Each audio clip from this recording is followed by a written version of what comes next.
তোমরা বাঙাল না ঘটি গো? সবাই বলে বাঙালরা নাকি মাছ কাঁচা কাঁচা খায় আর ঘটিরা নাকি মাছ একটু বেশি ভেজে খায়। তোমরা বাঙাল না ঘটি আমাকে কিন্তু কমেন্ট করে জানিও। তার সাথে আমাকে একটু ভালোবেসে আমার চ্যানেলটাকে সাবস্ক্রাইবও করে দেবে। আর কিন্তু পুরো ভিডিওটা দেখবে। পুরো ভিডিওটা না দেখলে কিন্তু এর যে ভাঁজগুলো সেটা কিন্তু বুঝতে পারবে না। আর লাস্টে তোমাদের সাথে একটা ছোট টিপস থাকবে।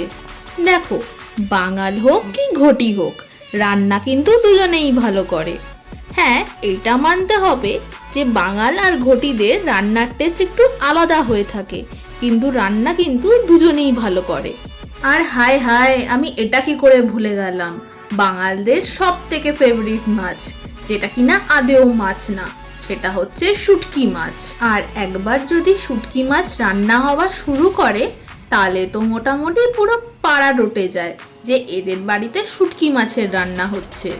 আর অনেককে এটাও বলতে শুনেছি, বাঙালরা নাকি যা পারে সব দিয়ে রান্না করে দেয়, যেখান থেকে পারে ঘাস ফুস যা পারে তা দিয়ে রান্না করে দেয়, কিন্তু রান্নাটা হেভি টেস্টি করে। আর ঘটিদের আলু পোস্ত, বিউলির ডাল কিংবা ঝিঙা পোস্ত, এই রান্নাগুলো ঘটিদের থেকে ভালো আর কেউ করতে পারবে না। আমার তো সব থেকে ফেভারিট খাবার এই খাবারগুলো।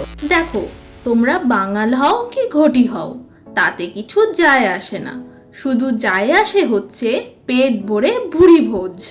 এই জুন জুলাই মাস আসছে, জুন জুলাই মাস আসা মানে বৃষ্টি হবে, আর বৃষ্টি হলেই বাজারে উঠবে ইলিশ, আর ইলিশ মাছ ভাজা, তার সাথে খিচুড়ি।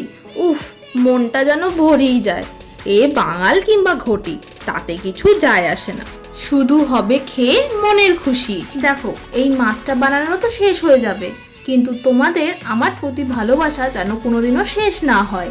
তোমরা আমার ভিডিওটাকে দেখো, সাবস্ক্রাইব করো, লাইক করো, কমেন্ট করো, আরও জানিও যে তোমাদের আরও কী কী ভিডিও লাগবে। টাটা।